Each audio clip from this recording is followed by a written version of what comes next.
Good morning, everyone. Good afternoon and good evening.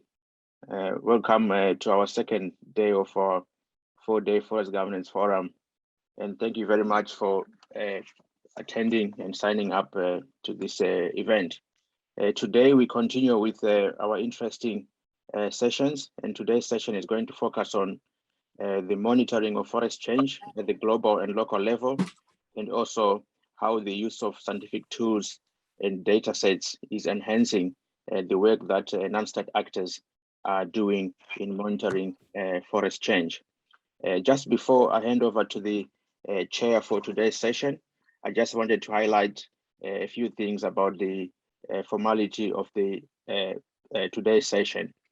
We encourage you to ask as many questions as possible, and please use the chat function, the Q&A chat function to express any questions on the presentations. And then at the end, the session chair will summarize some of the key questions, and the presenters will respond to those questions. Moving on to the actual session itself, we are honored that Professor Ismail is going to help us chair this session. Professor Ismail is currently the president of the Malaysian Nature Society, who happened to be a partner on this project.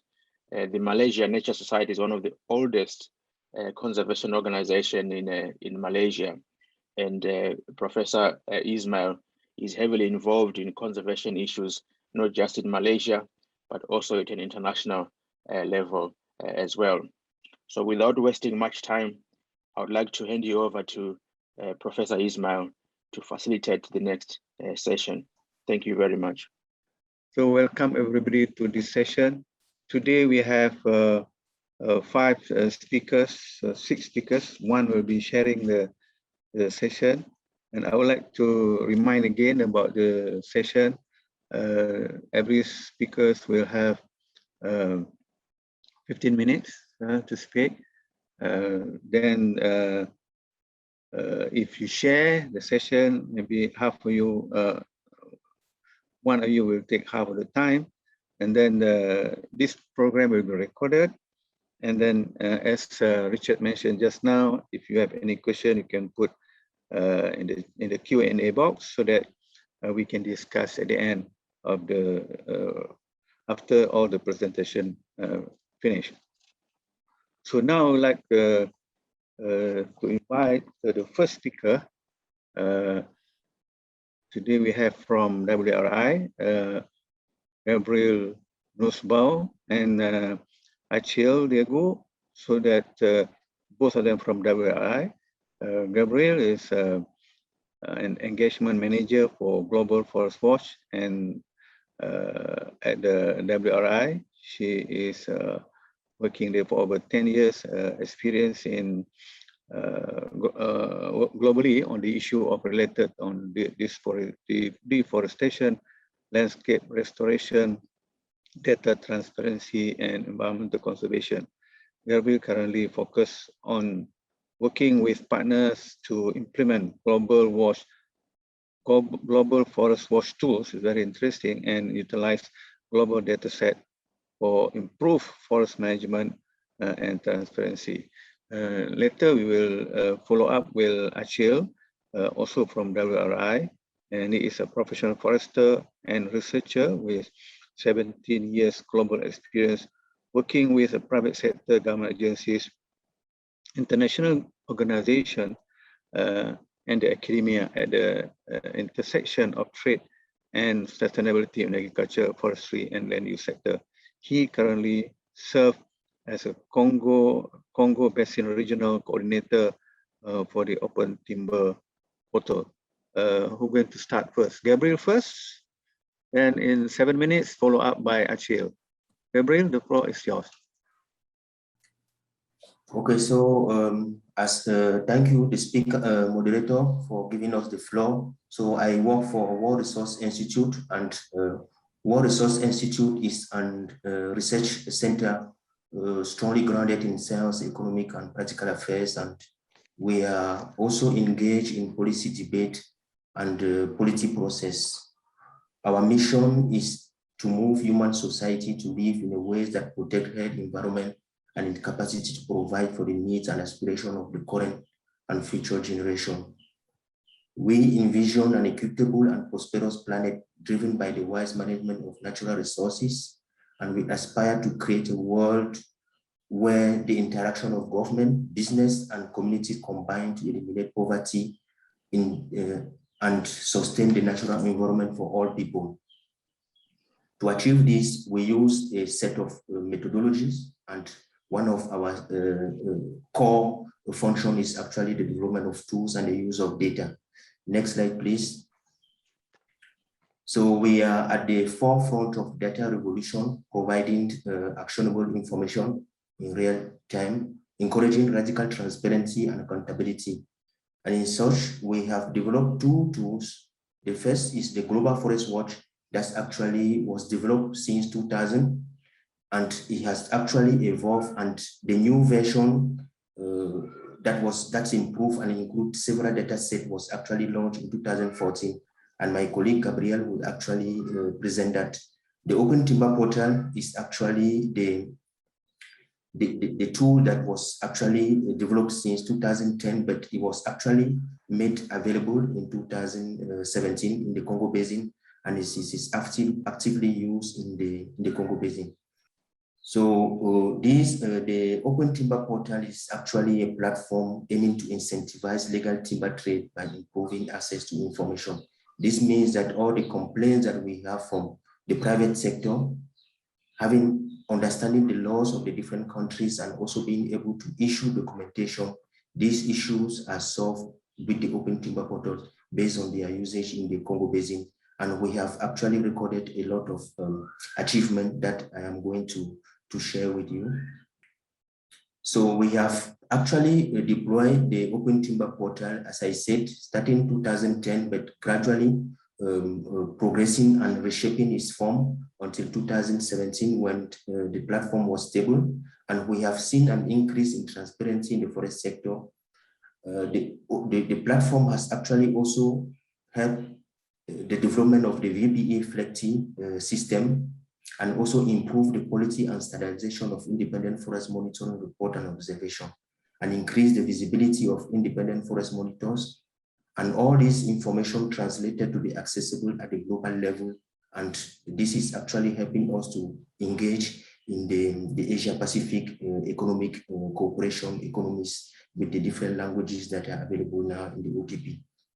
So when we started in the Congo Basin, we started with 0 document being published, no country being engaged. So gradually, from 2018, we saw the first 2 countries that actually engaged in the OTP, that was the Republic of Congo and the Democratic Republic of Congo.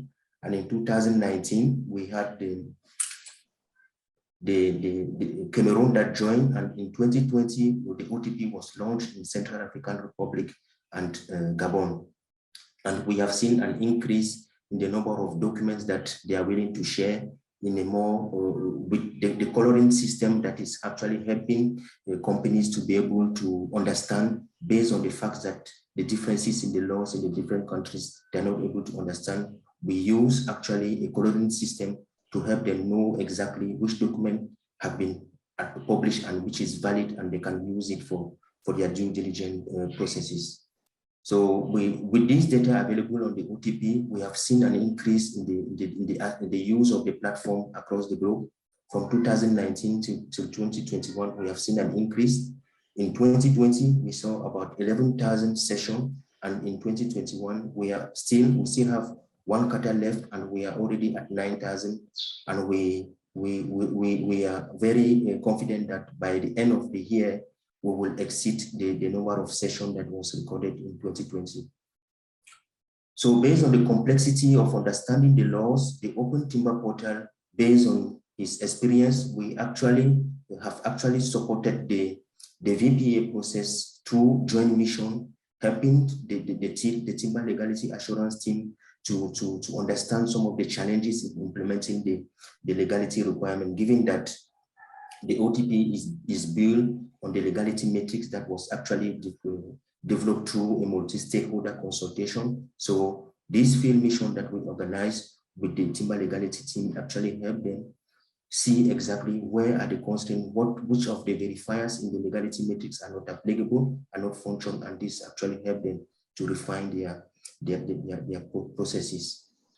For the Independent Forest Monitor, for many years before the launch of the Open Timber Portal, the independent monitors were actually focusing on addressing, developing their data and making them available to the ministry.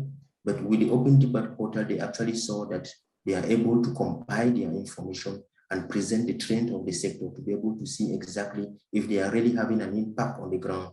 Because releasing report, there is no way to do accountability. So the Open Timber Portal is actually helping to see exactly where the country is progressing best and where he is scoring less, and from there could be action that could be taken.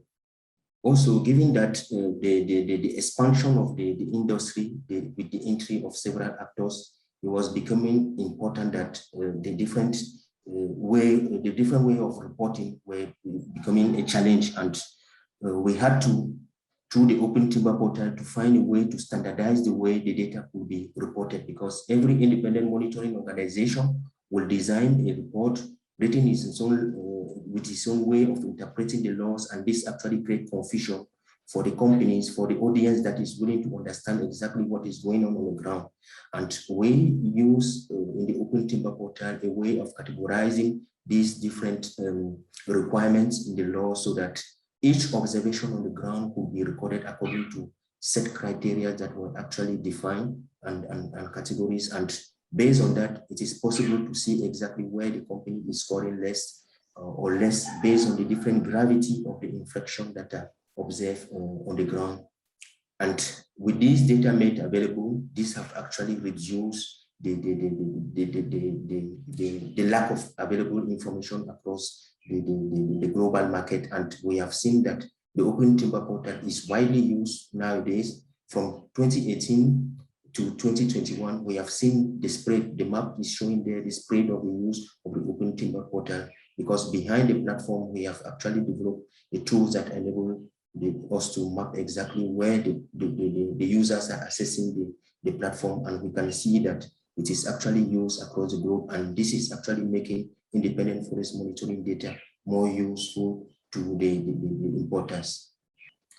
Also, given that the wood coming from the Congo Basin was being sold and exported to different markets, we have Malaysia, China, Korea, and Vietnam that are interested in the wood coming from the Congo Basin. It was becoming important to have this tool available in the different languages to help them do their risk analysis. And this translation has actually enabled us to develop develop engagement within the Asia Pacific Economic Cooperation, as I said earlier. And we have actually had some solicitation from the China Timber and Wood Product Distribution Association to also support them in the use of the platform, which is we already have a good set of data that they can use to assess the compliance of their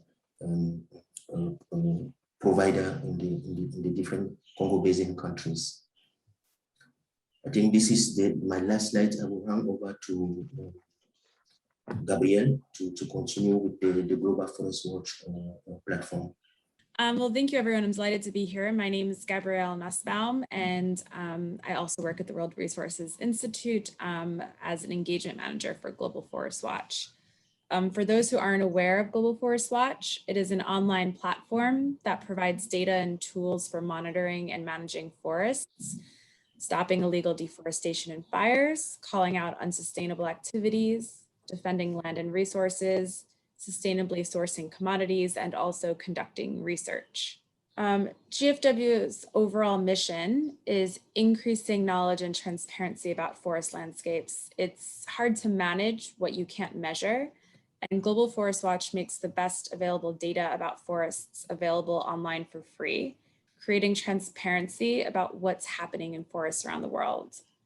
Better information supports smarter decisions to sustainably manage and protect forests, and also brings transparency on forest information that can help the public hold governments and companies accountable for how their decisions impact forests, which in turn mobilizes local action by governments and civil society.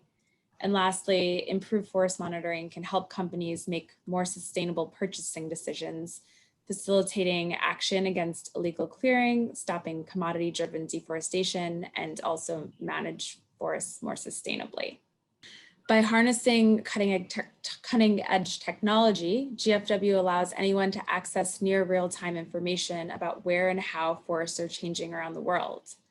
Global Forest Watch and its data are made possible through a range of over 100 partners, including both users and data providers. Some of our partners include Esri, NASA, Google, and the University of Maryland. Our monitoring systems use remote sense data, which is analyzed to detect changes in forests. Our research partners at the University of Maryland trained a computer algorithm to see deforestation by comparing multiple satellite images showing the same area of forest captured at different points in time. We then used the massive cloud computing power of Google to run the algorithm weekly to analyze the latest images. So we can now see what's happening to forests like never before. So for example, these pixels that you can see growing are detecting this illegal logging road cutting through the Amazon rainforest. These little pink pixels on the screen. We currently have 3 deforestation alert data sets on the site. So our GLAD alert is the 30 by 30 meter resolution alerts. They cover the tropics and they're weekly. The GLAD S2, which is from the Sentinel satellite, is 10 by 10 meter resolution. It's updated every 5 days and covers Amazonia and the primary humid tropics. And then we also have RAD alerts, which is also 10 meters resolution and is a radar product. So it has no cloud cover limitations. So all of these different alert products have different geographical scopes, but we are currently working also on a new integrated alert data using all 3 of these alert products to help identify alerts with the most confidence, since alerts can't really separate the human from the natural causes of deforestation. So this is a screenshot of the Global Forest Watch site where you can access and visualize the alert data mentioned and also many other data sets that might be relevant for your work. Data can also be analyzed on the fly using the site by drawing directly on the map or uploading a shapefile. And then we also have dashboards for greater insight into what's happening in your specific region. In addition to the Global Forest Watch site, we also have 3 other tools. Global Forest Watch Pro is for companies to monitor deforestation risks within their large portfolios. Forest Watcher is our free mobile application available on both Android and Apple, so feel free to download it and try it. And you can use the app to monitor an area of interest for alerts, navigate to verify alerts on the ground, and also report on what you see. And then lastly, Map Builder is a custom mapping application using ArcGIS Online. It allows anyone to build out their own maps using their own data and combining that with the data and analysis tools of Global Forest Watch. And this tool is mostly for GIS professionals who are interested in building a map, harnessing the data of Global Forest Watch. Our deforestation alerts are mainly used to manage protected areas, assert community rights, investigate illegal activities, enforce conservation agreements, and raise public awareness and transparency. For example, Reporter Brazil uses GFW to highlight the environmental effects of the Belo Monte Dam, and they put enough pressure, public pressure on the Brazilian government to result in them opening an investigation and fining Belo Monte contractors $300,000 US. Another example, perhaps more relevant for the Asia Pacific region, is Hutan Watch, which is an open data platform built with Map Builder that offers the ability to visualize and analyze Malaysia's forest and land use data. And civil society organizations in Malaysia actively use Hutan Watch to review forest reserve boundaries and identify areas where deforestation might be occurring illegally. Hutan Watch was initially built to visualize multiple data sets in peninsular Malaysia on one platform, but after gaining traction with the Malaysian conservation space, it grew to become a way to push for greater government transparency.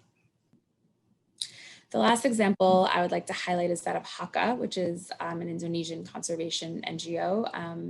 And they use Global Forest Watch, Forest Watcher, and our deforestation and also fire alert that we have on the site to monitor the looser ecosystem in Sumatra, the last place on Earth where orangutans, tigers, elephants, rhinos, and sun bears coexist in the world.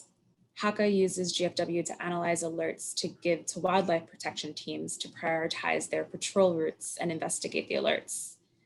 Since 2017, their monitoring team of only 17 have documented over 9,000 instances of illegal logging, encroachment of roads. 183 illegal camps were recorded and then destroyed. And they also worked with the government to take official action on 80 cases and have made several arrests.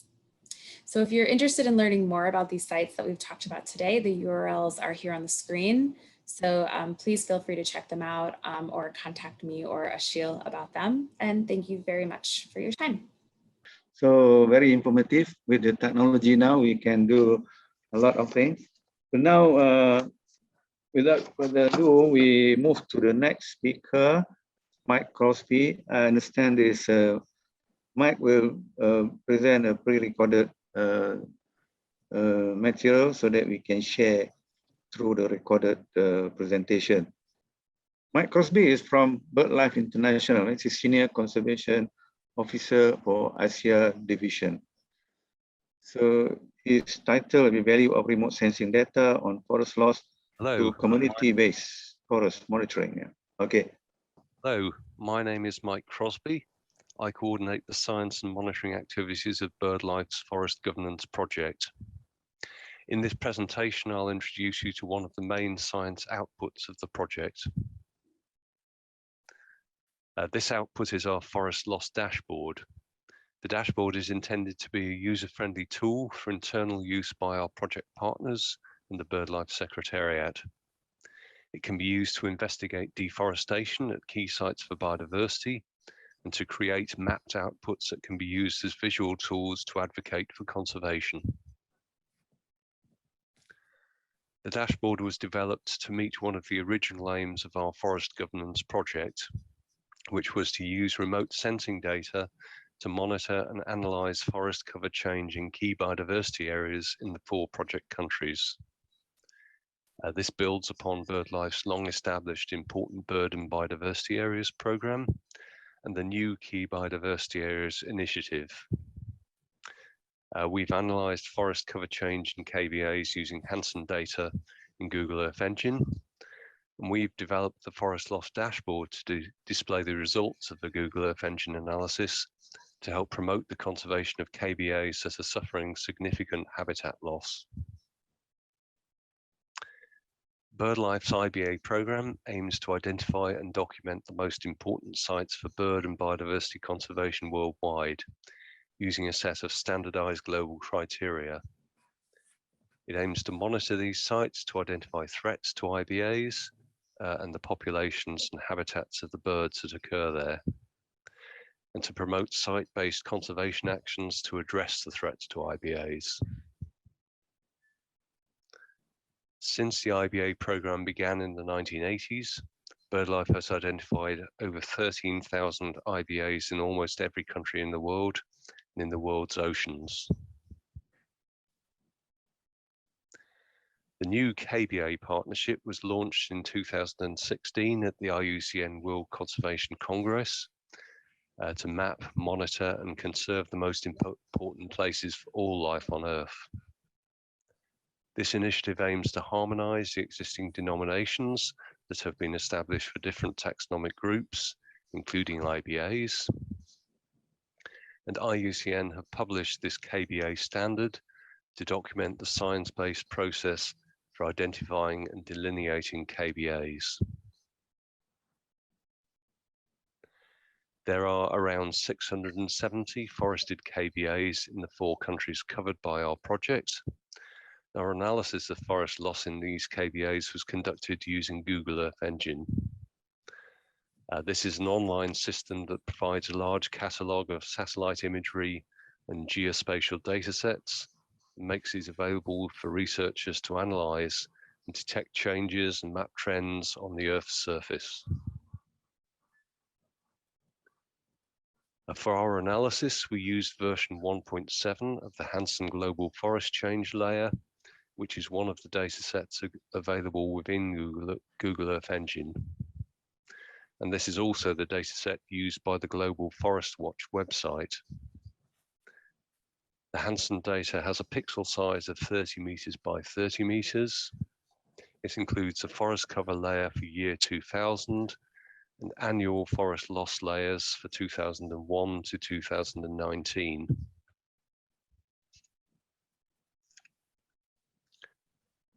These are the main stages of our Google Earth Engine analysis.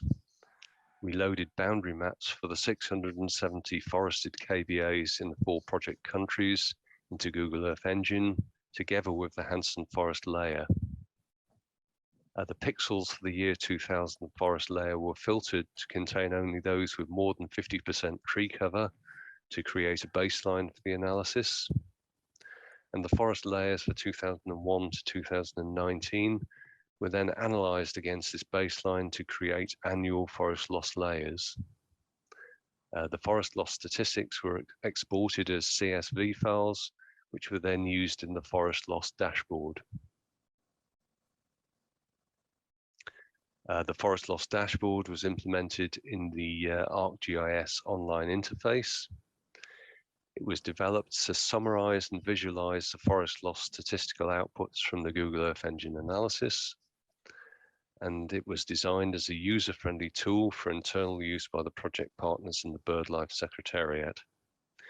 It highlights sites which have suffered tree cover loss, where field investigations are needed to determine what has caused the deforestation and to identify the conservation actions that could be taken to address the drivers of deforestation. I'll now show you some of the main features of the forest loss dashboard. And following this talk, we'll show a video presentation about the dashboard, which will give more details on its functionality. One of the dashboard features is an interactive map viewer for the 4 project countries, and a set of menus to select the countries, the major regions of these countries, and their KBAs. When you zoom in on the map, the boundaries of the KBAs become visible. It's possible to select and view the forest loss data for individual sites. For example, here are the boundary maps for the KBAs in New Guinea. It's also possible to select particular KBAs by name from the dashboard menus. When you zoom in on an individual KBA, for example, for the Kinabatangan floodplain KBA in Malaysia, you can see the details of the forest loss data. The pixels with forest cover are shown in green, and the pixels which lost forest cover in the past, from year 2000 onwards, are shown in a range of yellow and orange colors. Areas cleared in recent years are shaded in red. This is a particularly useful feature of the dashboard to alert our partners to where KBAs are losing forest. In Malaysia, our partner, the Malaysian Nature Society, is mobilizing their local chapters to follow up through community-based monitoring to ground truth the remote sensing maps, investigate the causes of the forest loss, and to collect data on forest condition. The dashboard includes graphs and charts showing forest loss statistics. For example, the graph on this slide shows the rate of forest loss in the major regions of Indonesia between 2000 and 2019. The purple line represents Sumatra and the yellow line Kalimantan, the regions that have suffered the greatest forest loss in the past 20 years. Other regions of Indonesia, including Maluku and Nusa Tenggara, have also lost forest, but at a relatively lower rate. Forest loss is lowest of all in West Papua and Papua provinces on the island of New Guinea, but there is a risk that this might accelerate in the near future. Here are some ideas on how the forest loss dashboard might be further developed in the future.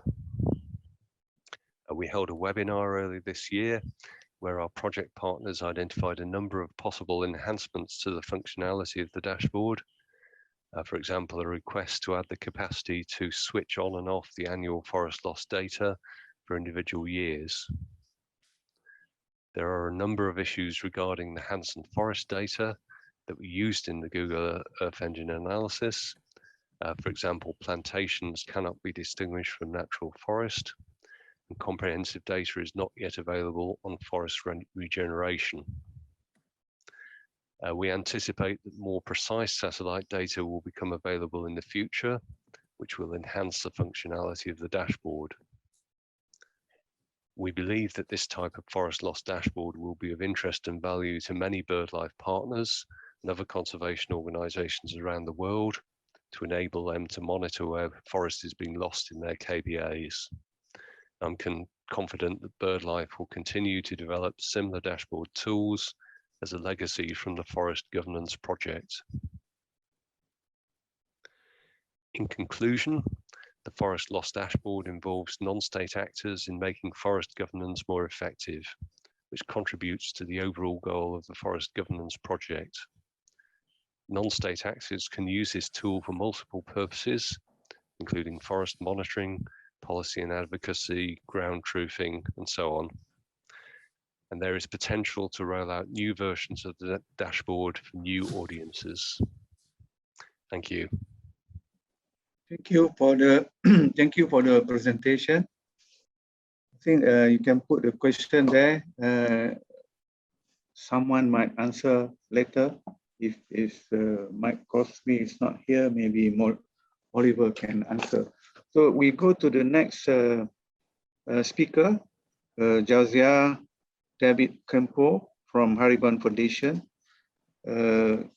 He will talk on citizen action for monitoring ecosystem as citizen-initiated monitoring system for key biodiversity areas. Right, Jauziah is finished his bachelor degree in environmental management at Central Philippine University and worked as a wildlife researcher for Haribon Foundation since 2012. And he studied avian and mammalian biodiversity in different parts of the Philippines, including Philippine eagles, rufous-headed hornbills, and waterbirds.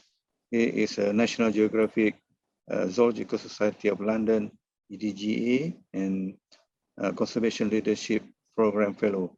He is a member of IUCN Hornbill Species Group, Biodiversity Conservation Society of the Philippines, and the Philippine Red List Committee on Birds, and currently leading in forest monitoring activities of the FOGO project in the Philippines. Jauziah, the floor is yours. Right, so good day once again to everyone. So let me just, okay, so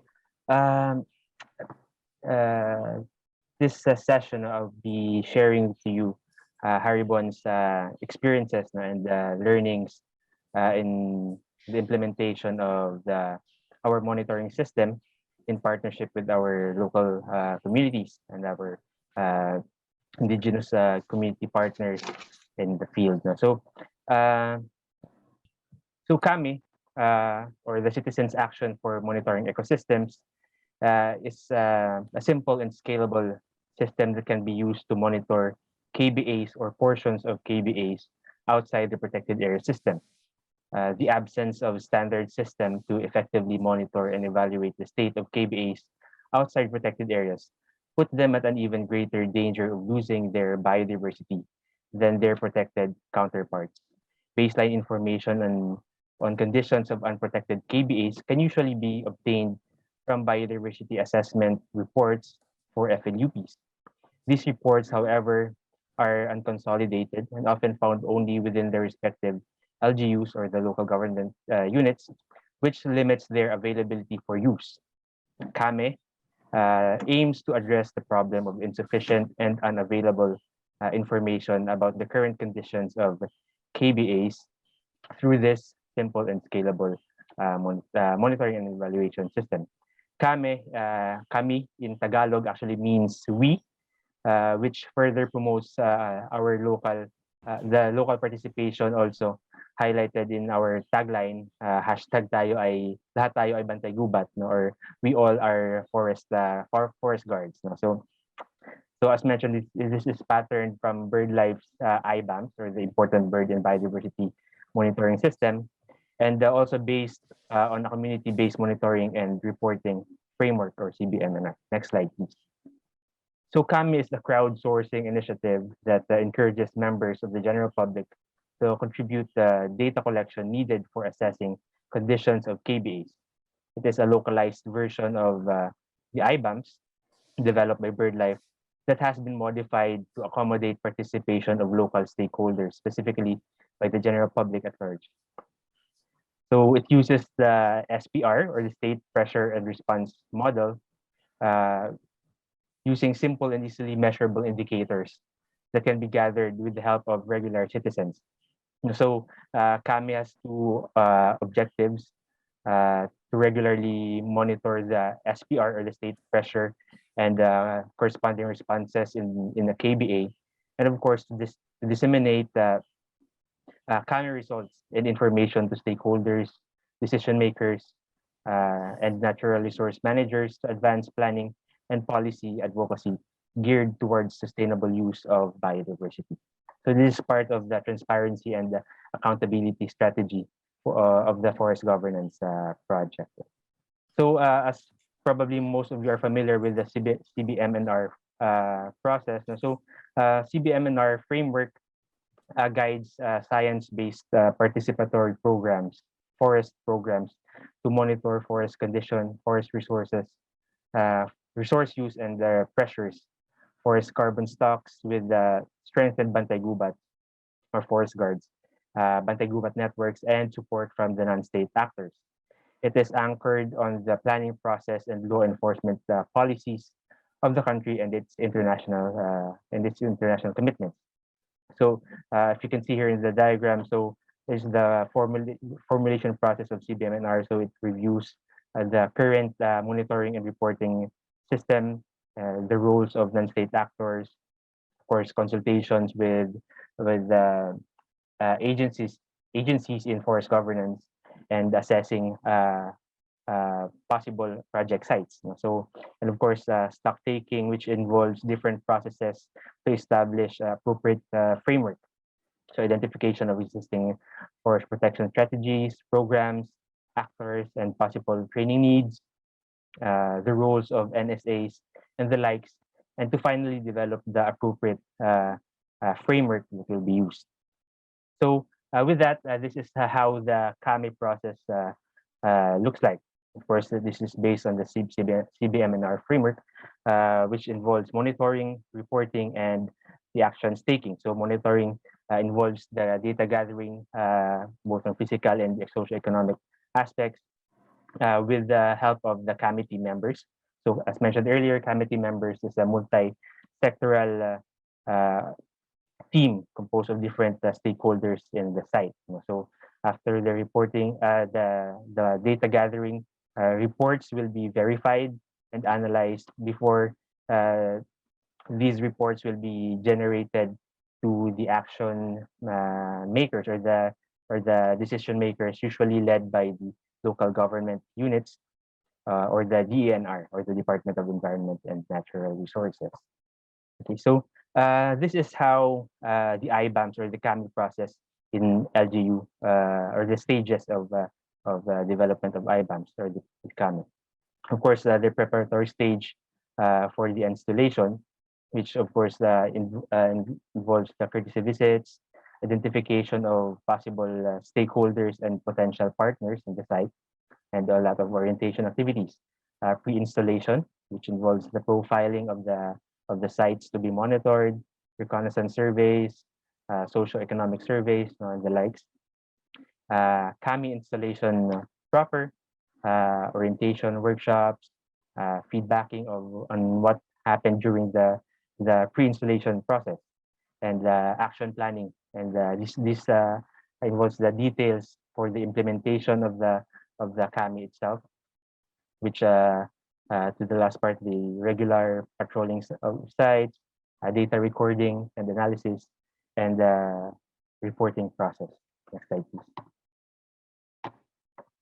So this is the usual composition of the CAMI team in each site. So DNR at the community level, the CENRO, the municipal environment and natural resource office, of course our forest guards or the Bantay Gubat, different people's organization and NGOs present in the site, representatives from the academe, which helps us in the analysis of data and the verification of data submitted, representatives also from the business sector, and the local police and the armed forces, so to help us in enforcement activities, and of course other stakeholders like the water districts. But the bulk of our team members came from the local government units and our local community. So as part of our capacity building activities, so we trained our Bantay Gubats. Of course, these are the forest, the volunteers, that we assist us in forest monitoring. So as of now, we have over 100 trained volunteers consisting of indigenous people, local communities, women, youth, and other volunteers. So these Bantay Gubats then formulated their own forest protection and law enforcement plans, which was eventually adopted by their local government units or the IP systems. So these plans were to develop strategies in the law enforcement and patrolling, and what the Bantay Gubats would do in the regular basis. And of course, one of the major activity of the project was the adult literacy program, which was specifically conducted with the Mamanwa and Manobo tribe, wherein we taught our brothers, our IP brothers and sisters, on basic writing and reading skills. And of course, this is for them to better communicate the observations in the forest and what is the current situation in their community.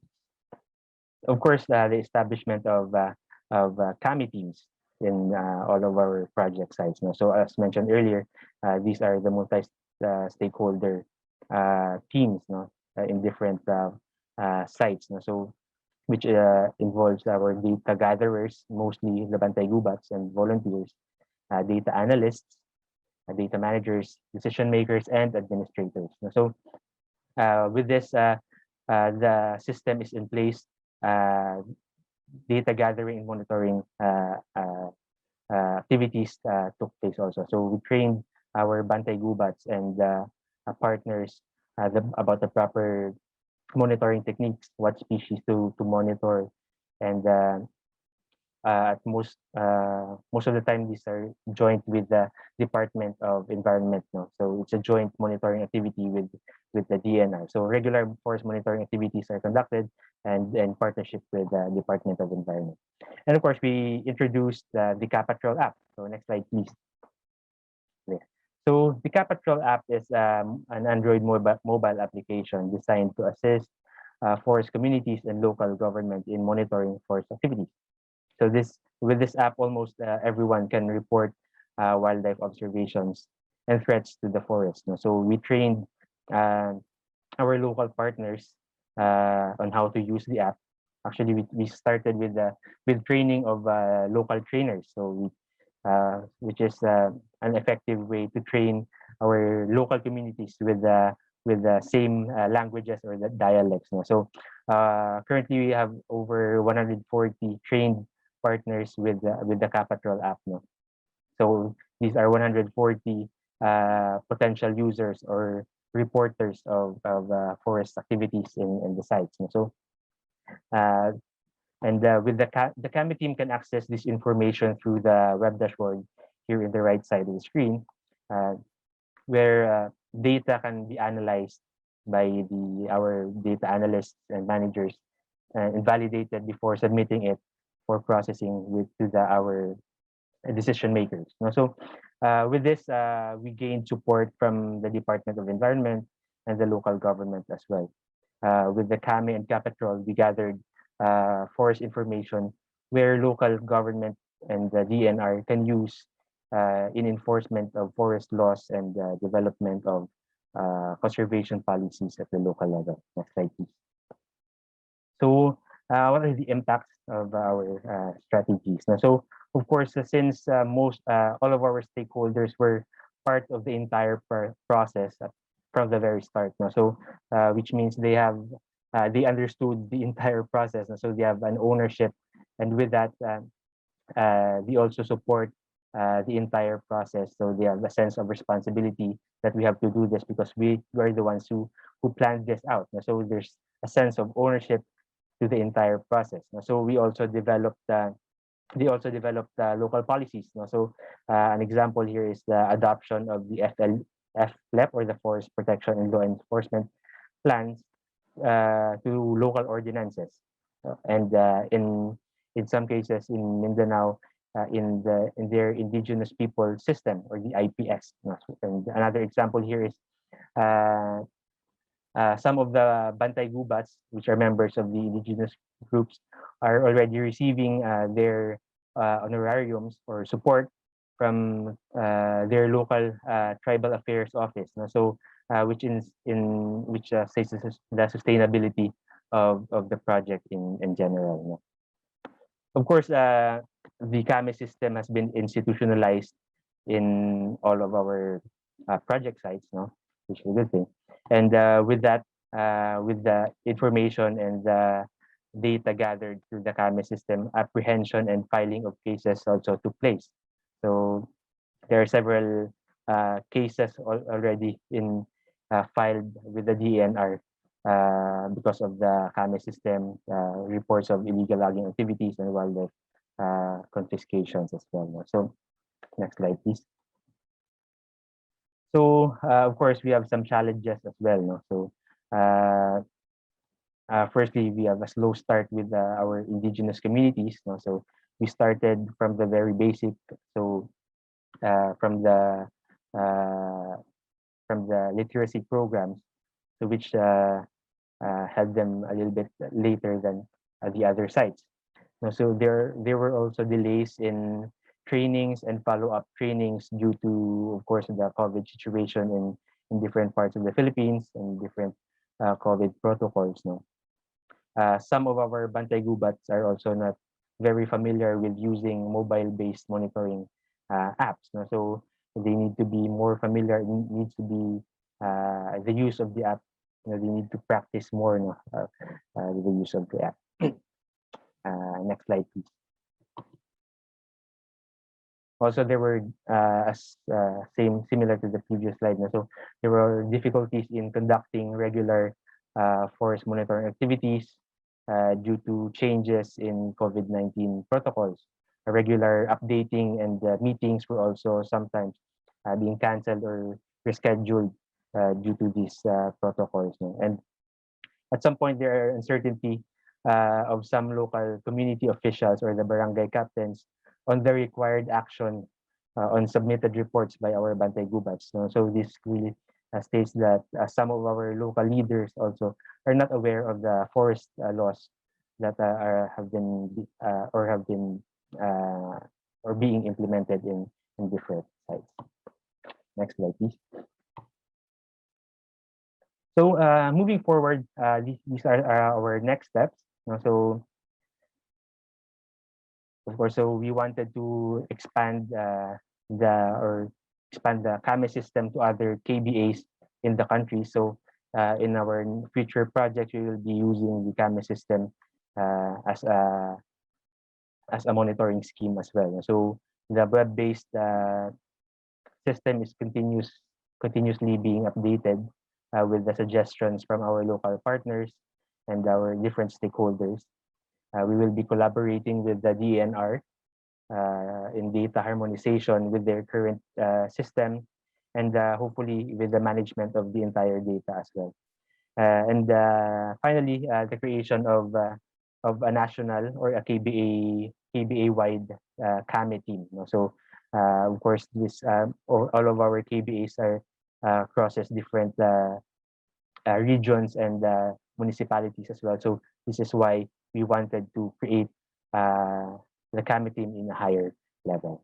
So with that, thank you very much for your time, and hope you learned a lot. Thank you very much. Thank you, David. Thank you. Very good presentation with a local participation. So we will discuss more later. I can see a few questions up there. Please put more questions in your Q&A chat box. Then we move forward to our next speaker from Indonesia, Muhammad Ikhwan. Muhammad is graduated from Islamic Studies at the State Islamic University Telangana from 2007 until now. He has been active in local and national CSOs, focusing on environmental and forestry advocacy work. In that period of service in 2021 to 2023, through the national meeting by individual members and the CSO network, he was selected as the national dynamist of the Independent Forestry Monitoring Network. Congratulations. And then his work from Aceh to Papua is quite wide area. So Muhammad Ikhwan, the floor is yours to talk about Rakyat Memantau, monitoring by people, the experience of forest and timber legality monitoring by indigenous and local people in Indonesia. Terima kasih, selamat siang dan salam sejahtera untuk kita semua. Salam sehat untuk semua peserta kegiatan Forest Governance Forum. Kami hormati Pak Profesor Dr. Ahmad Ismail dari Malaysia yang memfasilitasi kegiatan pada siang hari ini. Perkenalkan, sebelum saya menyampaikan materi mengenai rakyat memantau, peran berbagi pengalaman masyarakat adat dan lokal dalam pemantauan hutan dan SPLK yang ada di Indonesia. Nama saya Muhammad Ikhwan, saya bekerja hari ini sebagai dinamisator nasional jaringan pemantau independen. Next. Selanjutnya, bahwa di Indonesia sebenarnya NGO telah melakukan upaya-upaya pemantauan dan investigasi mengenai praktek pembalakan liar dan perdagangan ilegal itu pada tahun 1997, di mana situasinya sebelum tahun 2000, antara tahun 1990 sampai tahun 2000 di Indonesia terjadi marak pembalakan liar. Bahkan banyak hasil kajian dari akademisi maupun NGO bahwa laju deforestasi di Indonesia antara tahun 2006 sampai 2000 itu mencapai angka 3,5 juta hektar per tahun. Di sisi yang lain, pada sebelum tahun 2000, pemerintah, sistem pemerintah yang korup, kemudian sistem pemerintahan yang korup, kemudian banyaknya mafia-mafia kehutanan yang mereka mendanai praktek-praktek pembalakan liar seperti itu. Nah, kemudian sebelum tahun 2000 itu konsumen itu tidak begitu bertanggung jawab atas asal-usul kayu. Nah, pembalakan liar yang terjadi telah mengakibatkan kerusakan lingkungan, kerusakan biodiversity, kemudian kehilangan pendapatan negara di sektor kehutanan, dan lain sebagainya. Nah, kemudian pemerintah di tahun 2001 dan 2002 mulai memikirkan bagaimana solusi untuk mengatasi maraknya pembalakan liar. Misalnya pemerintah melarang ekspor kayu bulat, yang sebelumnya cukup masif ekspor kayu bulat Indonesia ke China, kemudian Malaysia, ke beberapa negara, kayu-kayu ilegal di Indonesia. Nah, kemudian pemerintah kemudian juga melakukan upaya-upaya negosiasi dengan negara-negara Amerika, kemudian Jepang, Australia, UK untuk mengatasi pembalakan liar dan perdagangan kayu ilegal seperti itu. Selain di situ, di Bali juga ada deklarasi Bali Flag, Forest Law Enforcement Governance, ini terkait dengan bagaimana negara Indonesia dan beberapa negara mengatasi maraknya pembalakan liar. Nah, kemudian tahun 2003 pemerintah bersama para pihak mulai membangun sebuah sistem, namanya sistem soal sistem legalitas kayu itu mulai dibahas antara pemerintah dengan GSO, pelaku usaha, kemudian akademisi. Nah, kemudian di tahun 2007 pemerintah Indonesia mulai melakukan negosiasi Flagship VPA dengan Uni Eropa, dan di tahun 2009 pemerintah kemudian menerbitkan satu kebijakan namanya Sistem Verifikasi Legalitas Kayu, sebuah sistem mandatori yang bertujuan untuk mencegah pembalakan liar dan mempromosikan kayu legal di dalam negeri maupun di luar negeri seperti itu.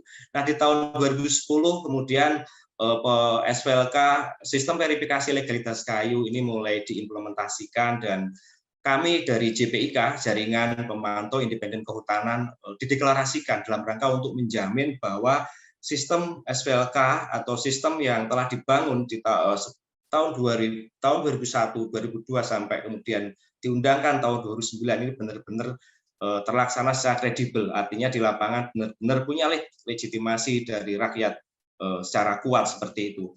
Nah, selanjutnya di tahun misalnya 2013 Indonesia mulai melakukan perjanjian penandatangan sukarela antara Uni Eropa melalui Flagship VPA di Brussel. Tahun 2016 Indonesia sebagai negara pertama yang mendapat lisensi FLEGT dari Uni Eropa, sehingga kayu-kayu Indonesia itu bisa dengan mudah diterima di pasar Uni Eropa seperti itu. Nah, kemudian di tahun 2017-18 itu ada semacam review perbaikan sistem mengenai sistem verifikasi legalitas kayu. Nah, kemudian di tahun 2019 Indonesia bersama UK mengadakan perjanjian sukarela mengenai FLEGT seperti itu. Dan di tahun 2021 SVLK ini sistem verifikasi legalitas kayu berubah menjadi sistem verifikasi legalitas dan kelestarian. Artinya apa? Indonesia mencoba mengangkat SVLK ini sebagai sebuah solusi yang handal untuk mengatasi deforestasi maupun peredaran kayu ilegal seperti itu. Next. Nah, yang selanjutnya berkaitan profiling JPIK. JPIK adalah organisasi jaringan pemantau independen kehutanan yang dideklarasikan pada tanggal 23 September tahun 2010 oleh 28 LSM dan beberapa jaringan LSM dari Aceh sampai Papua. Nah, hingga saat ini anggota JPIK sebanyak 504 individu, ini baik dari masyarakat adat, masyarakat lokal, gitu kan, teman-teman CSO, gitu. Ada 60 lembaga yang bergabung menjadi anggota JPIK. Dan saat ini kami punya perwakilan di setiap provinsi ada 24 namanya focal point sebagai koordinator provinsi pemantau hutan, gitu. Dan ada 5 di nasional, ada dinamisator, 1 dinamisator nasional dan dibantu 5 Dewan Kehormatan. Nah, fokus kami ada 4. Yang pertama, kami melakukan training. Jadi kerjaan kami itu adalah dari tahun 2010 sampai hari ini sudah mentraining 700-an masyarakat adat atau lokal terkait dengan training independent forest monitoring. Nah, kemudian kami juga telah melakukan pemantauan lebih dari 200 perusahaan maupun kawasan-kawasan hutan di Indonesia. Nah, kami juga telah menerbitkan berbagai kampanye, press release, kemudian buku, dan ini bisa dicek di website kami di JPIK seperti itu. Nah, selain di situ kami dari awal tahun 2009 terlibat aktif di dalam kegiatan penyusunan perbaikan sistem. Salah satu sistemnya sistem verifikasi legalitas kayu seperti itu.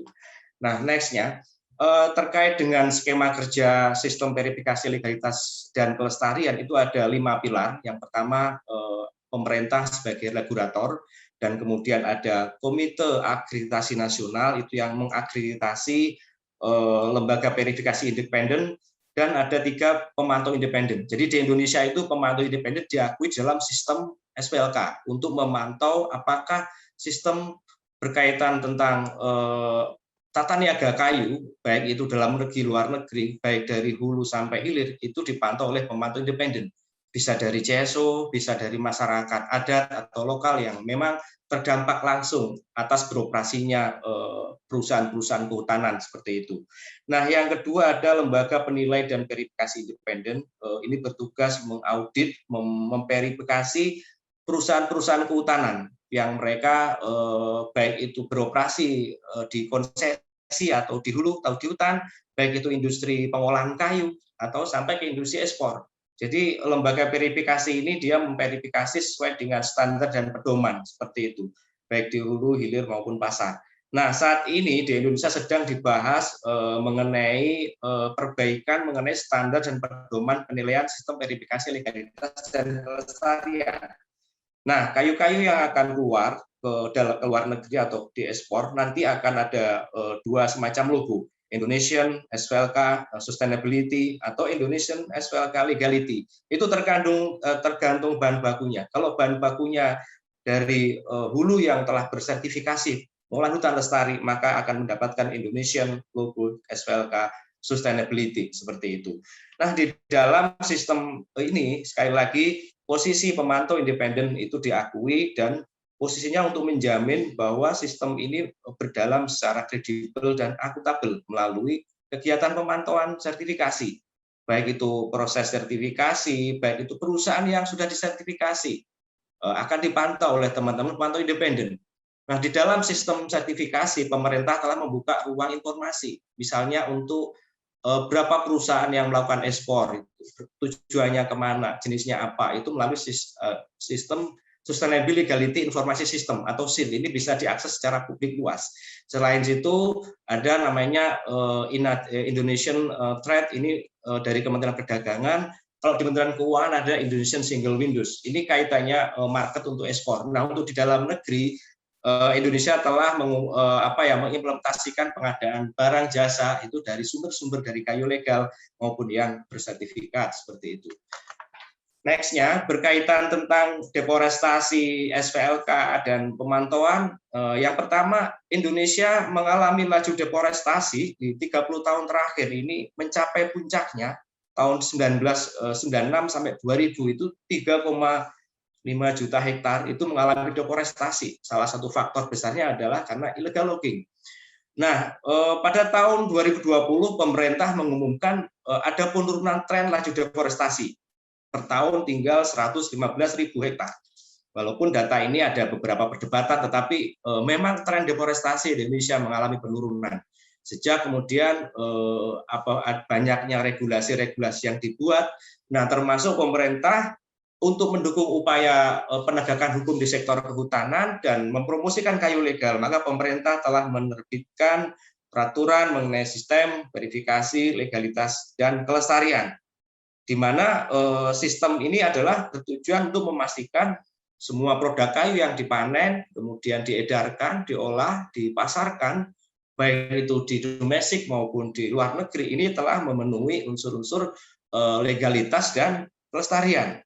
Nah, di dalam sistem SVLK, kemudian sistem yang telah dibangun lebih dari 10 tahun ini menempatkan pemantau independen ini sebagai pihak yang menjamin berjalannya apakah ini kredibel atau tidak, seperti itu, melalui kegiatan-kegiatan pemantauan.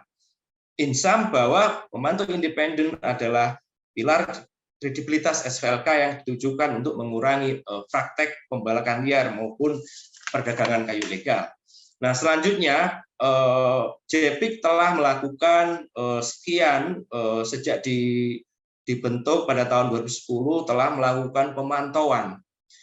Next, pemantauan di hulu dan di hilir, artinya memantau tidak hanya di hutan tapi sampai memantau pergerakan kayu antar pulau. Makanya kemudian JPIK punya sekian jaringan, ada yang di Papua, ada yang di Jawa, karena ada pergerakan kayu cukup masif dari antar pulau ke pulau, seperti itu. Nah, di dalam melakukan kerja-kerja pemantauan, JPIK selalu berkolaborasi dengan masyarakat adat, masyarakat lokal yang memang terdampak langsung atas beroperasinya kehutanan, karena dampak buruknya tata kelola hutan di tempat kami di Indonesia itu ada pelanggaran HAM, kemudian kriminalisasi, ini dampak-dampak buruk gitu kan, dampak-dampak buruk tata kelola kehutanan gitu kan. Nah, untuk mendukung upaya-upaya pemantauan kami juga bekerja sama salah satunya dengan World Resources Institute Indonesia untuk mengaplikasikan Global Forest Watch. Dan ini sudah kami kerjakan dengan WRI Indonesia untuk mendukung kerja-kerja pemantauan hutan yang kami lakukan di Indonesia seperti itu. Nah, dari berbagai kegiatan yang pemantauan yang kami lakukan, setidaknya ada beberapa persoalan sebenarnya. Yang pertama bahwa transparansi data itu memang belum sepenuhnya dibuka. Jadi walaupun pemerintah sudah membuka keran informasi kehutanan, tetapi informasi tentang peredaran kayu dari hulu ke hilir ini memang belum sepenuhnya dibuka oleh pemantau, termasuk rencana kerja tahunan maupun rencana logging perusahaan-perusahaan ini juga belum dibuka oleh pemantau. Padahal ini informasi yang sangat penting bagi kami untuk memastikan bahwa pergerakan kayu dari hulu ke hilir ini telah memenuhi aspek kelestarian dan legalitas.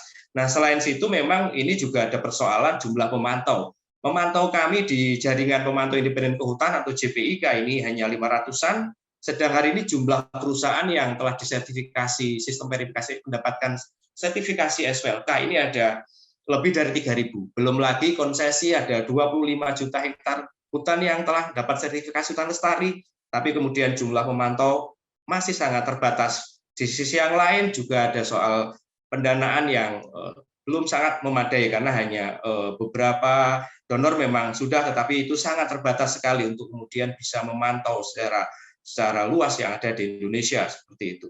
Nah, oleh karena itu pendanaan pemantauan ini adalah penting bagi kami untuk kemudian kita sehingga terus akan ada kelanjutan pemantauan seperti itu. Tidak hanya kemudian memantau yang hanya waktunya pendek gitu, tapi dengan bekerja sama dengan masyarakat adat atau lokal, alhamdulillah kami bisa mengupayakan pemantauan yang terus berlanjut karena masyarakat yang mereka punya kepentingan terhadap airnya, terhadap hutannya di sekitar hutan. Next, ini salah satu pengalaman kami JPIK bekerja dengan masyarakat adat lokal di tahun 2000 sampai tahun 2001. Kami telah melakukan pemantauan sebanyak misalnya 57 unit manajemen atau industri kehutanan. Baik itu ada yang ada di hulu, ada di hilir, bahkan itu eksportir. Dan kami juga memantau 9 lokasi kawasan hutan, baik itu Taman Nasional, kemudian kawasan Suaka Marga Satwa gitu. Ini lokasi-lokasi merah yang kami tandai. Kami punya satu prioritas kenapa kami pantau. Jadi lokasi-lokasi yang di situ memang terjadi banyak risiko adanya pembalakan liar atau kemudian pelanggaran-pelanggaran tata usaha kayu, ini yang kemudian kami pantau. Atau kemudian lokasi-lokasi di pelabuhan ekspor yang baik itu ekspor ke berbagai negara, ini yang kami pantau seperti itu. Jadi, nah next-nya adalah dari hasil pemantauan yang kami lakukan sebanyak misalnya 57 industri kehutanan, baik itu di hulu, di hilir, atau perusahaan eksportir, itu 16 kami telah mengirimkan laporan hasil temuan pelanggaran tindak pidana, indikasi tindak pidana kehutanan sebanyak 16 laporan. Jadi hasil temuan pemantauan kami tindak lanjuti ke penegak hukum seperti itu. Ada 16 laporan. Nah, kemudian 27 kami laporkan ke lembaga sertifikasi, sehingga lembaga sertifikasi atau penilai terhadap perusahaan itu akan melakukan audit atas komplain dari pemantau independen. Jadi 27 laporan sudah kami laporkan dan hasilnya banyak perusahaan-perusahaan yang telah dibekukan izin sertifikasinya atau kemudian dicabut, sehingga memang dia tidak bisa melakukan ekspor dan tidak bisa mengklaim dia sumber dari sumber yang legal seperti itu. Dan kami juga telah melaporkan hasil temuan-temuan kami ke pemerintah pusat maupun ke pemerintah daerah di 20 laporan temuan, perlu dilakukan upaya pembinaan inten oleh pemerintah daerah ke pemerintah pusat. Nah, kemudian ada satu laporan ke Komite Akreditasi Nasional. Ini laporan kami banding karena kami tidak merasa puas atas penyelesaian keluhan terkait dengan penanganan keluhan yang kami ajukan ke lembaga sertifikasi, sehingga kami mengajukan ke yang lebih tinggi, namanya Komite Akreditasi Nasional, dengan harapan kan akan melakukan audit terhadap lembaga verifikasi independen yang telah memverifikasi industri kayu tersebut, seperti itu. Nah, next-nya adalah publikasi hasil pemantauan itu biasanya kami buat menjadi semacam kayak buku laporan gitu ya, kemudian fact sheet gitu, kemudian kami juga punya The Monitor, artinya ini 3 bulan sekali kami terbitkan dalam 2 bahasa Indonesia dan bahasa Inggris, dan bisa dicek ini, bisa dilihat di website kami di JPIK.id seperti itu. Nah, selanjutnya kaitan dengan masih adanya persoalan-persoalan kehutanan, dari JPIK kami menawarkan perlunya ada transformasi pemantauan kehutanan dari 3 aspek, misalnya aspek suprastruktur, struktur maupun infrastruktur. Nah, misalnya kondisi saat ini kondisinya adalah di aspek suprastruktur, basis kepentingan aktor sistem verifikasi legalitas dan kelestarian yang dipakai saat ini tidak menjamin masivitas gerakan pemantauan maupun kontinuitasnya. Nah, yang kedua ini soal basis pengetahuan yang dipakai dalam sistem dan pelaksanaan sistem verifikasi legalitas dan kelestarian masih didominasi oleh istilah kehutanan yang ilmiah serta teknokratis dan mengabaikan pengetahuan lokal masyarakat. Nah, transformasi yang perlu dilakukan ke depan adalah basis kepentingan pemantauan adalah untuk penyelamatan ruang hidup masyarakat adat atau lokal, baik itu aspek ekonomi, sosial, ekologi, sehingga menjamin masivitas gerakan pemantauan hutan maupun SWLK dan kontinuitasnya. Nah, yang kedua, mensyaratkan basis pengetahuan masyarakat lokal atau adat itu diakomodir dalam sebuah sistem atau pelaksanaan SWLK. Nah, kondisi saat ini dalam aspek struktur itu regulasi SWLK yang terumuskan itu masih secara teknokratis dan masih prosedural. Yang kedua, ada semacam kerumitan bagi pemantau misalnya dari masyarakat adat. Karena pemantau harus misalnya terdaftar di sebuah sistem ini cukup merumitkan bagi misalnya masyarakat yang memang dia terbatas akses internetnya, teknologinya seperti itu. Yang ketiga, pemantauan masih parsial dan terbatas pada ketelacakan kayu satu langkah ke belakang. Nah, transformasi yang kami tawarkan ke depan adalah di dalam aspek struktur, regulasi SWLK, dan prosedur pemantauan yang sederhana dan bisa mengakomodir kepentingan maupun pengetahuan masyarakat. Yang kedua, untuk menjawab pemantauan yang parsial, kami pemantauan hulu hilir melalui jejaring dengan antara masyarakat adat lokal dari satu tempat ke tempat lainnya, karena kayu ini terus bergerak dari satu kabupaten, dari satu kota, dari provinsi ke provinsi yang lain gitu. Nah, dalam konteks infrastruktur ini jumlah pemantau dan penegak hukum hari ini tidak sebanding dengan luas hutan yang tersertifikasi yang ada di Indonesia, jumlah perusahaan-perusahaan yang tersertifikasi, misalnya pemantau kami hanya 500-an, penegak hukum di Gakum, Kementerian LHK cuma 1000-an, itu tidak sebanding dengan yang dipantau. Kemudian keterbatasan sumber daya seperti itu. Oke, dalam lagi. Ya, sebentar lagi. Satu slide. Oke, thank you. Nah, yang kami tawarkan adalah dalam konteks infrastruktur, ini masyarakat adat atau lokal, ini sebanyak unit manajemen yang dipantau. Artinya ini harus banding antara perusahaan, luas hutan dengan masyarakat yang melakukan pemantauan. Dan yang kedua, perlu adanya keterbukaan data informasi dari pemerintah, misalnya data soal peredaran kayu dari hulu ke hilir, maupun data soal rencana kerja penebangan kayu. Transformasi penting sebenarnya adalah bagaimana kita semua menjadi pemantau independen. Karena ini akan menutup celah laju deforestasi, perdagangan illegal logging maupun perdagangan kayu ilegal. Jadi semua orang harus menjadi pemantau. Ini adalah sebuah gagasan besar kami. Nah, konklusinya yang pertama adalah ini SWLK merupakan sebuah sistem yang menurut kami cukup efektif dan handal untuk menuju tata kelola hutan yang lebih baik di Indonesia.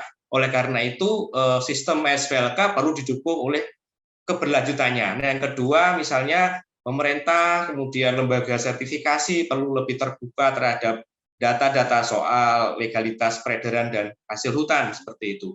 Nah, yang ketiga, untuk menjaga kredibilitasnya diperlukan pemantauan oleh pemantau independen yang membutuhkan jumlah dan intensitas yang masif. Yang keempat, keterlibatan masyarakat, adat, dan lokal dalam pemantauan hutan dan SWLK sampai hari ini terbukti efektif untuk mengungkap praktek pelanggaran kehutanan, pelanggaran SWLK, mencegah praktek illegal logging, dan menyelamatkan hutan. Oleh karena itu, dukungan dari pemerintah dan pihak secara luas, termasuk lembaga multinasional maupun teman-teman donor sangat penting dalam pemantauan SWLK perlu ditingkatkan. Yang terakhir, tidak ada pertumbuhan ekonomi di tengah kerusakan hutan. Terima kasih, saya kembalikan ke Bapak Prof. Ahmad Ismail. Terima kasih Pak Ikhwan. Thank you very much for your good presentation on the public participation, enforcement, and so on. Now we move forward to the next speaker, participatory GIS and web portal on community forestry. Bontida and Kat Sombon, Rax Thai Foundation. We work in the environment program at Rax Thai Foundation, and non-government organization based in Thailand.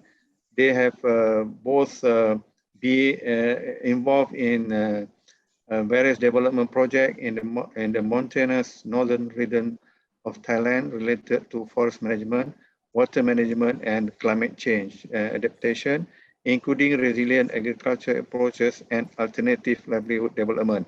The program also works on building the capacity of ethnic minority groups, that's good, and increasing the recognition of authorities on the indigenous people's right for the natural resource management. Tawan, so the floor is yours. Okay, thank you for the introduction. Hello to everyone. It is a pleasure to be here. My name is Tawan Jerno, and my colleague, Sarantip Pramrit, will be participating during the Q&A. So as already mentioned, we both work at a nonprofit called Rax Thai Foundation based here in Thailand. And today we will be discussing about participatory GIS and web portal, tools for improved transparency and accountability on forest governance. So to provide you all with a brief overview of the context of the issue, there are ethnic minority groups that have been living in the forest areas in the northern region of Thailand for several generations. However, due to government laws that were enacted in the mid-1900s that declared these areas as reserve forests and then eventually national parks, these areas technically became government-owned land, and that meant that settlements and community use of the natural resources were deemed illegal. And since these communities did not ever possess any legal documents or papers indicating land ownership, once these laws were enacted, they were left vulnerable to being evicted.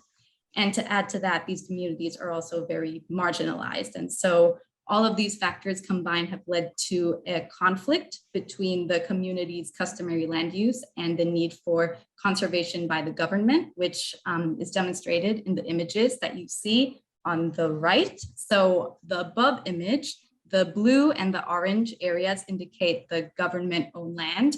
And then in the bottom image, the yellow, pink, and green indicate the community land use areas. And so as you can see, there is a lot of overlapping happening. So due to these conflicts, we have been working with communities and relevant stakeholders on trying to implement a participatory approach for joint management of the natural resources, which led us to the two tools that we'll be discussing today. The first being the participatory GIS, which I'm going to just call PGIS for short, process for land use demarcation purposes in accordance with customary land rights. And the second is the GIS web portal, which is a monitoring tool for land rights protection and resource management that is used by groups across different levels as a forest governance mechanism. So to briefly go over the PGIS process, which we use in order to create the land use maps. Of course, the initial stages is talking with the communities and trying to establish an agreement with them on whether they would want to do the PGIS process. And then once they are okay with it, then we have them define the land use types that they would like to survey and do the boundary for. And then after that, we help to set up and train a survey team. And then after that, it's the important stage of doing the actual surveys, which is a very participatory based data collection process. And I wanted to highlight the participation here because it's very important part of the process. Any area of land that is about to be surveyed, it is very important for all the people who use that particular piece of land to be present at the day of the survey in order to obtain the correct boundary markers. And so it's a very important part of the process for everyone to be involved. And then once all the GIS points are obtained from the field, the data is inputted, the data are inputted into a GIS software system in order to create the map. And after we have the map, we bring it back to the community and have them check and verify it. And then if they are all right with the map, then community rules, or should I say community land use rules, are established based upon the map. And after that stage is the stakeholder verification stage, which is when we invite other stakeholders such as the nearby communities or the local authorities to come and review the map as well. And so as you can see, there are a lot of different approval steps as part of the process, which helps to increase the transparency of it all. And then if everyone is all right with the map, then the map is set up as like a sign in the community area in order to showcase the land use areas, both for community members and also non-community members. And so from the PGIS process, 3 important main results that we get is firstly, the land use map, which is very important for communities to use to protect their land use rights. And then the second thing is we obtain joint verbal agreement between the communities and the local government sector. And so this includes local authorities and authorities from the Royal Forest Department and the national parks. And I wanted to clarify that we say verbal agreement because since these maps haven't passed through a national level approval process yet, right now we still, there's no official signing at the local government level. However, they are aware and they do approve of the community use of the land. And so this serves as an important accountability measure.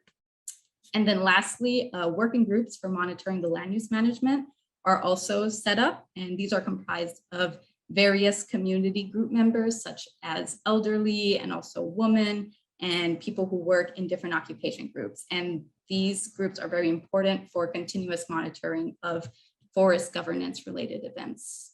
So aside from the land use map being set up in the community, the PGIS data that's collected is also inputted into a database called the GIS web portal, which is a database platform for forest governance monitoring. And this platform is managed at the sub-district level and currently only has data at the sub-district level. And so I'm just going to go through a few of the main components and features of this database. So once you go into it, the homepage will look as the image you see on the left. And then if you click on the icon on the left, you will see the screen will show the image on the right, which is the land use tab. And you will note that there is a white rectangular box with a lot of writing right next to the map on the left.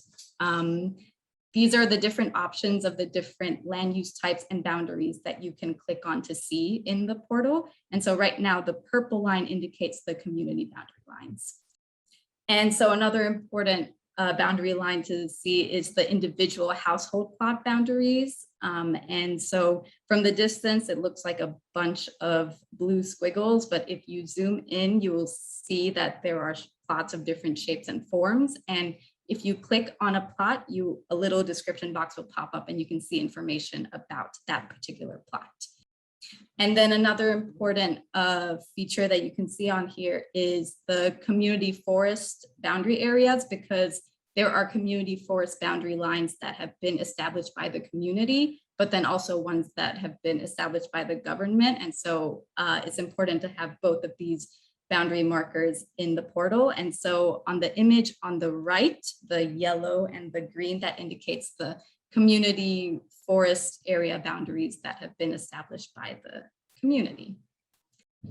And then another nifty tool that we have is called the swipe tool, and we can use it for land use comparison between the present year and then in the year 2002. So this tool is the white vertical line that you see kind of on the left and the right of the images, and you would basically swipe across in order to see the differences. So 2021 is on the left and then 2002 is on the right. So for this example, you can see that in 2002, there are 2 distinct patches of empty land in the middle of the picture, but then in 2021, it has become back to a forest area. And then the event report is a very important feature of the portal and for monitoring purposes, because it's used to report forest governance related events. If you see, there are green and red little circles on the image on the far left. So green indicates positive forest governance related events, and then red indicates negative. So for example, illegal deforestation activities. And so this is an important part of the portal for improving transparency and accountability as well, because now there is this mechanism to help report these type of events. And so an example of a negative event, which is the picture in the middle, is an encroachment activity that was reported. And then on the far right, it's a positive event, which is just a community monitoring survey day. And then there's also a dashboard option, which has a summary of the data. And also for some districts, there is the option to see household tree plantation data, which is data that can be used for FLEGT purposes. And so the image on the left, you'll see a lot of the yellow and the orange circles.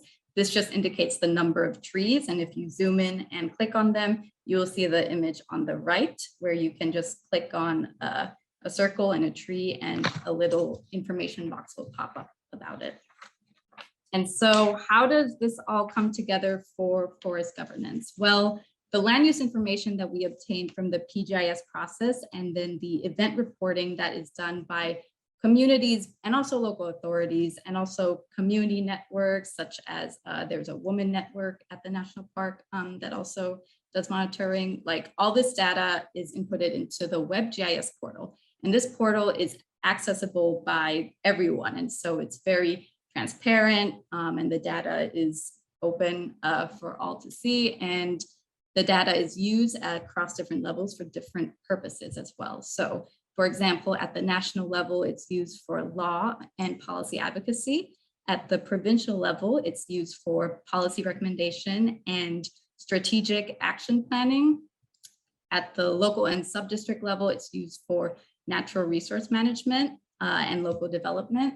And then at the community level, it's used for resource management and also conflict management and land use rights protection. Okay, so to conclude, we have found that the PGIS process and the GIS web portal are important tools that can be used under circumstances of unclear legal land rights to help improve accountability and transparency. So there has been increased transparency from participation of all the relevant entities and the sharing of information between everyone as part of a more transparent decision-making process. And then there is increased accountability because all relevant entities are involved in the process and are aware and also agree upon the maps.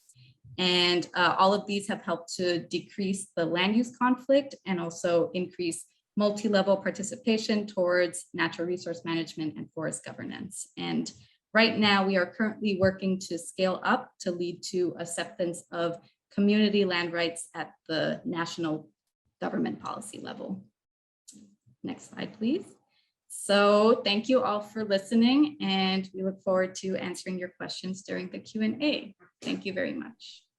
Thank you, Tawan. Very good presentation, clear, and we can share your information and we can discuss later more. I can see the question here, so please put more question in this question box so we can try to ask the presenters to answer the question. I hope we can share the information through our discussion later.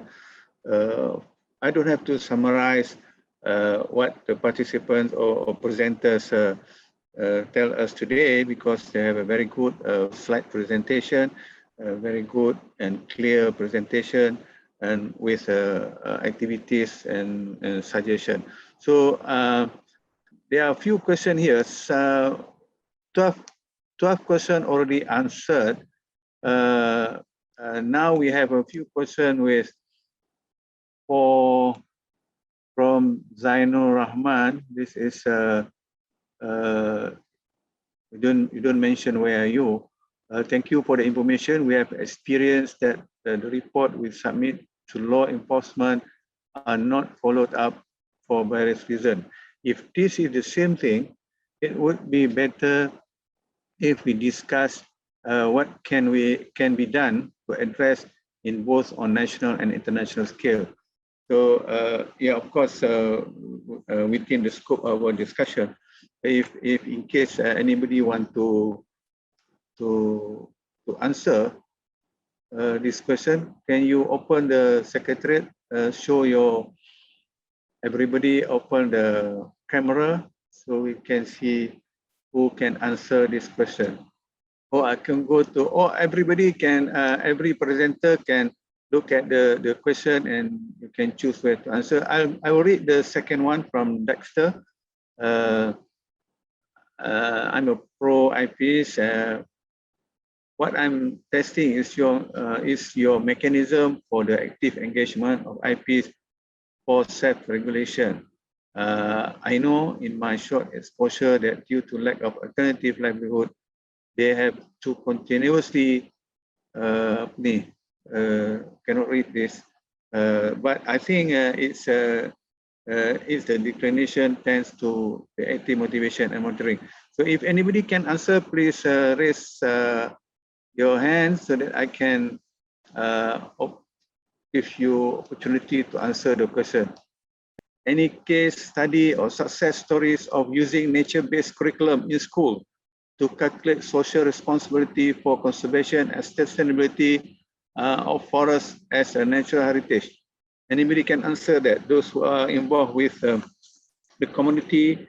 Dr. Ismail, berkaitan yang ditanyakan oleh peserta, kalau fokus di JPIK adalah kegiatannya melakukan upaya penguatan kapasitas masyarakat atau adat dan lokal dalam upaya penyelamatan hutan melalui kegiatan pemantauan hutan, seperti itu. Memantau hutan dari proses lokasi penebangan, pengangkutan sampai ke pengolahan industri, dan kemudian teman-teman yang ada di di hulu atau di lokasi industri kemudian memantau pergerakan kayu sampai ke pelabuhan dan kemudian proses ekspor. Itu. Nah, kalau kaitannya soal kurikulum, saya kira sudah banyak sekarang kurikulum di Indonesia, kayak misalnya sekolah Adiwiyata, sekolah berbasis lingkungan, di situ sangat cukup fleksibel, pelajarnya bisa sesuai dengan lingkungan sekitar. Kalau misalnya sekolahnya dekat dengan hutan, maka kemudian hutan bisa menjadi sebuah laboratorium lingkungan bagi anak-anak sekolah. Kalau misalnya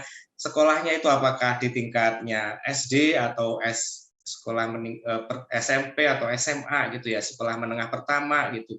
Itu tergantung lokasinya di mana sekolahnya. Kalau sekolahnya memang di kawasan hutan, itu kemudian saya pernah dulu sebelum di JPK bekerja untuk mendampingi sebuah masyarakat ya, masyarakat yang di situ ada sekolah semacam sekolah menengah pertama gitu loh, dan mereka mencoba untuk mengadopsi kayak semacam program adopsi pohon atau mengasuh pohon, satu orang satu siswa gitu-gitu, dan itu kemudian mereka yang merawatnya. Ini pengalaman saya sebelum saya di JPIK ya, ada sekolah yang mereka punya program adopsi pohon waktu saya sebelum di JPIK. Jadi saya kira tergantung mau diapakan hutan itu. Kalau misalnya harus bangun kurikulumnya dulu, kurikulum sesuai dengan bagaimana konteks lokalitas yang ada di sekitar sekolah yang mau dibangun kurikulum yang lebih peduli lingkungan. Saya kira itu, tapi kalau JPIK kami fokus kerjanya melakukan upaya-upaya penyelamatan hutan, mulai kerja-kerja pemantauan, investigasi kehutanan, baik deforestasi, peredaran kayu, ini yang memang fokus kerjaan kami. Kemudian melakukan pelatihan independent forest monitoring, kami bekerja dengan misalnya pihak-pihak lain seperti FAO Euflekti yang juga telah setahun yang kami disupport oleh FAO Euflekti. Kami juga pernah disupport oleh WRI Indonesia misal untuk mengimplementasikan bagaimana penggunaan peta global forest watch seperti itu. Semoga bisa menjawab Pak. Okay, good. Dr. Ismail, terima kasih. Yeah, thank you. Because most of the discussion is about your involvement, not only you, Tawan and Josia also, about the involvement of local public, children, women, volunteers, and so on. So that's why the question asks, is there any success program or in the curriculum, maybe formal education, maybe? I don't know. Any other comment from Tawan or Josia? Presentation, we trained our indigenous partners basic literacy. So actually, this is sometimes we just neglect this information. But the mere fact that they can write or they can read the reports is it's already a big thing for these communities. So it's not really a formal sort of education, but it helps our communities to be more responsible and to share the information and their own thoughts. No? So I think that's one of the success stories also in our part. No? So I hope this answers that. Okay, thank you. Any comment, Gabriel? Gabriel, you want to say something? No. Okay. Now for Tawan, we got one question here. How you can overcome the conflict on this? You have your map, right? When you ask the verification from the local, how you want to get that confirmation right, and then is it in line with the government, if I translate rightly? I guess maybe I will start a little bit and then Sarintip, my colleague, hopefully will jump in.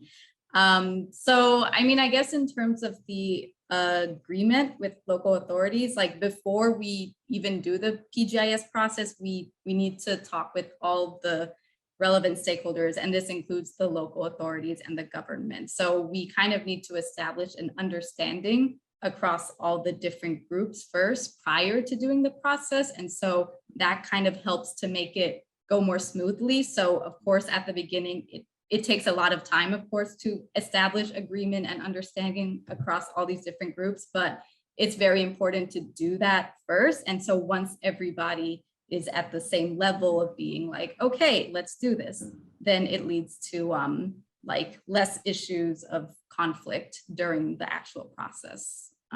I hope that answers the question. Thank you. Yeah, all right, that clear your answer. Can we go to the next question? How have you deal with this? If not, well, I think this is already answered, right?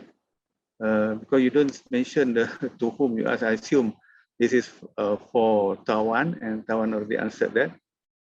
Next from Philip. It has been great to hear to all the relatively interesting forest monitoring experience. How do we best share all these ideas and expertise and really build up capacity across the region? There seem to be large needs to share experiences internationally. Should we be thinking of a further international project? Or I think maybe the panel can answer this. We start with Gabriel, where are you? Oh, Sarintip, you want to say something? Okay, I just want to add to Tawan a little bit about the local government agreement. Why they agree with the map, because of they have like a very small amount of staff. When if they have to work with the local community to like do a lot of many activity to conserve the forest, so they have to depend on the local community. And if they agree with those traditional land use of the local community, it means that the local community also like not expand their land, I mean their agricultural land to the forest. So it's kind of help each other to look after the forest. However, at national level, the law is not still not accept the customary right or land use yet.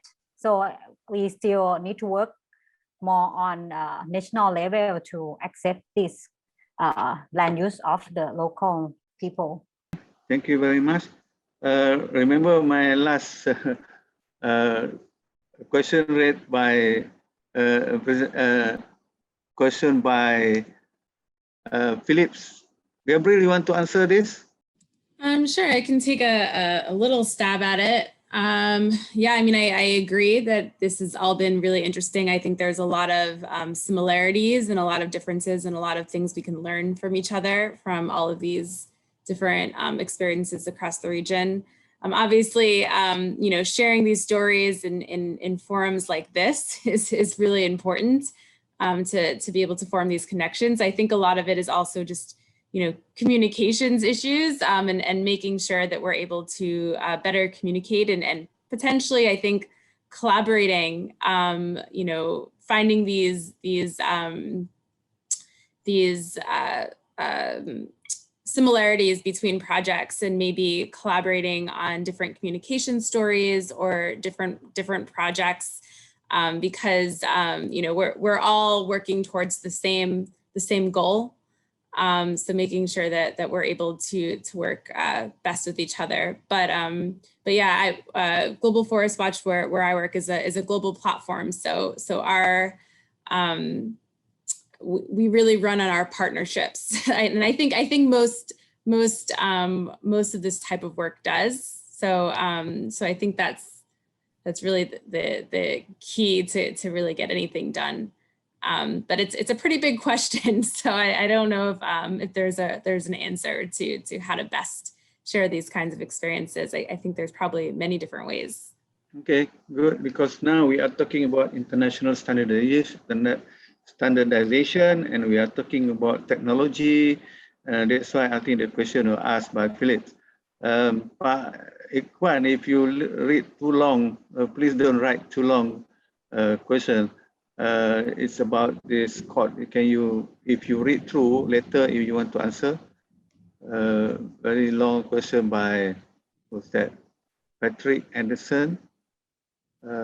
On the Constitutional Court of Indonesia, the National Forestry Service, on the customary forests. So, if you have the comment, you read through that.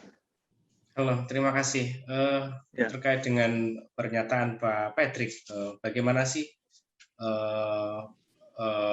kehakiman maupun proses pengadilan terkait dengan pelaku kejahatan kehutanan itu memang masih menjadi masih menjadi belum memberikan efek jera bagi para pelaku pembalak liar. Jadi regulasi di Indonesia sudah cukup bagus, banyak regulasi-regulasi untuk mengatasi praktek pembalakan liar maupun perdagangan kayu ilegal. Tetapi regulasi di level pengadilan ini yang masih punya persepsi. Kita melihat sepertinya hakim masih melihat itu agak berbeda dengan persepsi teman-teman di NGO gitu. Teman-teman di NGO, civil society, masyarakat mendorong misalnya harus ada kejahatan kehutanan, kejahatan yang luar biasa dan harus dilakukan upaya yang extraordinary. Tetapi kemudian kami merasa belum puas terhadap ada praktek-praktek hasil putusan pengadilan. Jadi beberapa kasus-kasus kami tidak puas, misalnya hasil pembalakan liar dikembalikan.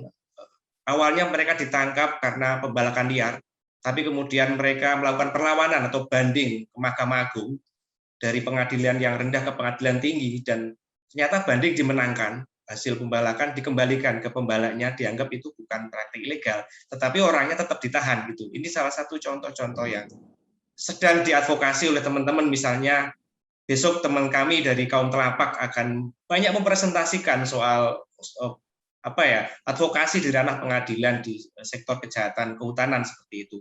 Nah, yang berkaitan soal hak masyarakat adat memang ini menjadi konsen kami, konsen di JPIK ini, bagaimana kemudian masyarakat adat yang kemarin kita latih menjadi pemantau independen ini memiliki satu pengetahuan, pemahaman mereka soal legalitas kayu, karena selama ini masyarakat adat yang selama ini kami latih itu mereka tidak tahu hak-hak dan kewajibannya soal kayu, soal apa sih, apakah kayu-kayu yang ditebang oleh perusahaan itu sesuai regulasi atau tidak, gitu-gitu. Mereka tidak tahu, sehingga kami latih masyarakat di situ, dan ternyata setelah kami latih, masyarakat itu punya nilai tawar terhadap pihak perusahaan, sehingga tidak semena-mena perusahaan memberlakukan terhadap masyarakat sekitar.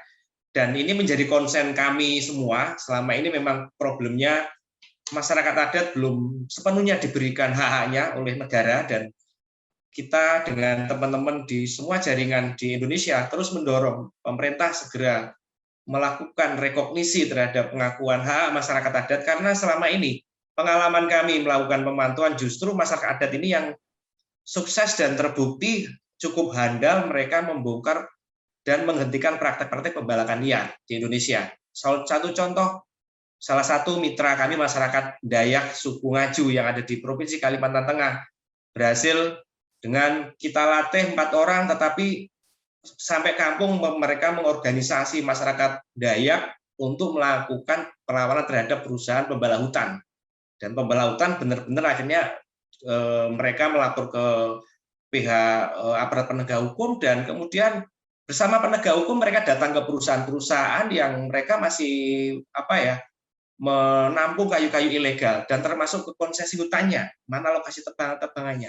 Jadi saya kira memang masyarakat adat ini perlu segera dikasih hak-haknya, karena memang selama ini terbukti menjaga hutan karena mereka tidak melakukan logging yang berlebihan.